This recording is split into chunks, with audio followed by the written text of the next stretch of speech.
Ciisa mana geenye bura dheeraa. Yoo ciisa mana geenye bura dheeraa inni akka reefu waliin jenne namni reebamuu jira tokko reebuu jira. Ani yeroo ammaan tana jiru waliin waan beekne jiru. Kanaafuu nama reeba tursun keessa is tokkan.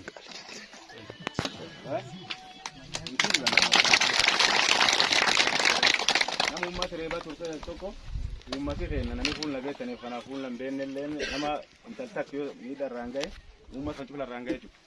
Kanaafuu dhiifama naa godhaa balleessa duraanaa waan qabu waan komii garaa qabdan illee dhiifama naa godhaa sanii jechuu barbaada.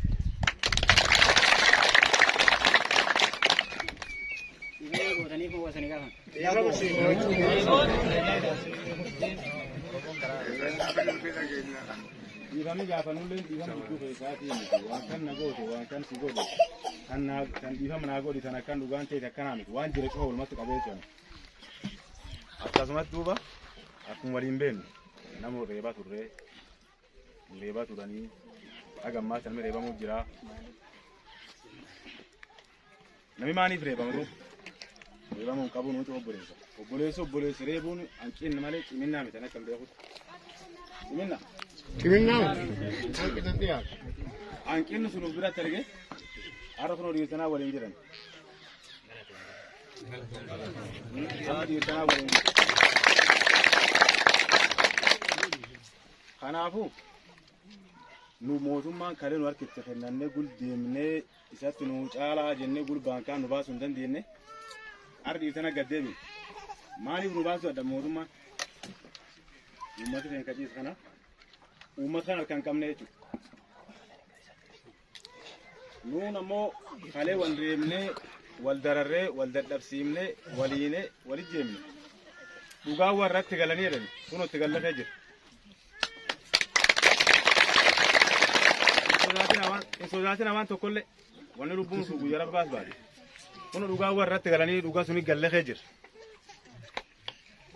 Mootummaan waan tokko harkaan qabu waan guddoon dheeressu dubbii. Waan tokko harkaan qabu. Akka inni harka waan qabne fudhataan hin ture. Na arguu dandeettan. Fulumtan. Eenyuuta isa nu baasa baay'ee yoo marmaati.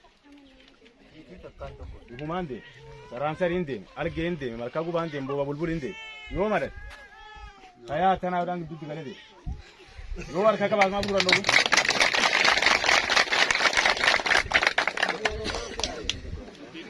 Lakkaan irra dalmu. Harkaan qabu waan guddoon dheeressu dubbii. Waan tokko harkaan qabu. Akka inni harka waan qabne fudhataan hin ture. Na arguu dandeettan. Fulumtan. Eenyuuta isa nu baasa baay'ee yoo marmaati. Dhugumaan deeme. Saraansari hin deeme. Algee hin deeme. Malkaa gubaa hin deeme. Booba bulbuli hin deeme. Yoo madan. Kayaa tanaadhaan gidduutti galee deeme. Yoo harka qabaas maa fuudhan dhoobu.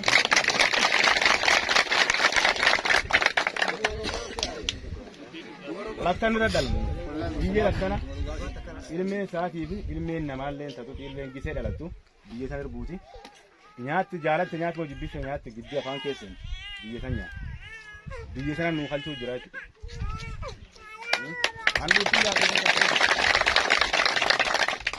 Handurtii yaafi teessanillee as ka'e jira. Yoo abbaan fedhe waan fedhan saniin jedhani dhugaan jirtullee sun borillee duuba keeyyanne. Dhugaan jirtullee borillee sun. Guyyaa dheengadda taakkum sanaasaa dheengadda siyaa'ee gumee dalloo gale. Posti godhanii laftu bagga dhiisan. Meetu guyyaa irra qabdu. Eenyu tachafaas. Yoo maata baa'u. Abaa'uun hin aaneetu. Nageelli hin jiru ammaan ta'e.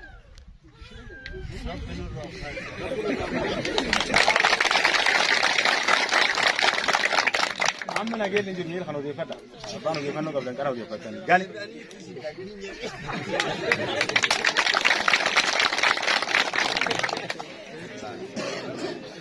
Amma lagal.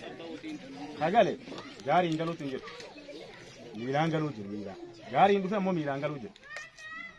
Karaa ispaaltii kan deemee galuutu hin jiru. Boruuriin taakee karaa kurkurruu karaa sun hin galuu jiru. Haga godin baale. Miilaan galuu jiru. Maaf miilaan gal mootummaan aangoo qaba dandeettii qaba inni kale. Maaf miilaan gal. Mootummaan kalee Ati do waan hundire wala ummata ina dararaw zayti nyaanya takkata dubartiin dudda qabate deemtuun ayyu injeru bulesi injeru safuntiin toromo badde abe duddirre Atin do boche sanda khatani liman tingalan do am salman da baranta ori tingalan do wuje saroni tingala Atu motumman do waan hundiru rom takarora mera wal khalele kama wala arbe wargalu jirsana baawni kharagu bas ilanjite kharaga targena ragore do wure dabe kharaga dura gote atin gilaci dabe nagel ke tatamna tokko narge uden fadda atin udiru do tan do wure damne guya warra mu guya tokko charra sin kala janse warsun do wu rangalu yasun egu kala janse nani ati da ba fajja da motuma be gayo kaba gaji nagel fenu man do wi do dan de tin sunjira dan de tin sunjir asale sane bera da kala na milleni nama alfa millen nama ru ka kana asala wan gara ya asa kai sambau wan gara ya asa kai sambau garu bin ta asale de epu Wasu sun kai turu wani mutum ma ne yake da wasu ololan sambultu da mutum ma olol so ba fi wani jir arda nun de ko ta ya burgamin bana ko pa ejen ko ne bul ka wote ka banori ma sha bana ka to ko zan gadda cha anta de ka burile ko ta wal gai lori khale su ma fin tai ma fakan tai nun de nun man nun de mari ra konjut amma mani kirayate khale yana ita ummatin dantan ummatin daratan ummatin ga an kubas yo marsha ge tani sani awen ta to ka san gadda cha tani den kura naga yawo jaru tan man ma gurja khale man ma gurja khale ma ta titi yigina su mari ka titi ati ge mani na ma kubas allati kama ke allati fe na bori amma bori ta ge tun den buya ta bor hagal gare khasi ta malle bori khan tam bana gir ma cha tra tun da ummatun khem balle kamar Uma bualle numbu umma kun balle sanale kanafu wanni gara mootummaa isallaaltan sun injirtu sodaatinaalle sodaalleen injirtulle mootummaani kufe dabe okkonoon bicha waan beeyantay nagel ka tamedaan bitachuu jirtu maaf bitan isaan laaf dheeta yoo karaa yoo namni hundeem ees deem karaa keessan hin taa'u in sodaata yoo midhaanumaa yoo karaa kan gulaa yoo namni hin deemu sodaasaat Wana nagel on taate mari ummata sigure achi gad asim maran dor shane jelani khale nam shane da bijin kab don dor man do win do wuda dabe ummata magura achi jise nami sala duri arma achi wafida so magaran ba janjirati uftiba magalta yesa wafida nami sala ronka kasen fide nami sala wawja to noje magalan ita gafire Kalle tanarra konu rafi arda kana kref sen injin nama nu kamne ni bana gan je tala riban tagan je tan kesa bawna to kollen ka arda to kolle chubun dubba ya jalla saya tan amori ma to darbi ore na agala so age am ya bana ana abu kan sen inje barbade asan ki ya to kana gaba dinga sia tugan je tullen tanuma udubin kenne ugatan furadda achi wanjirani asumulalladha sanin jechu barbaade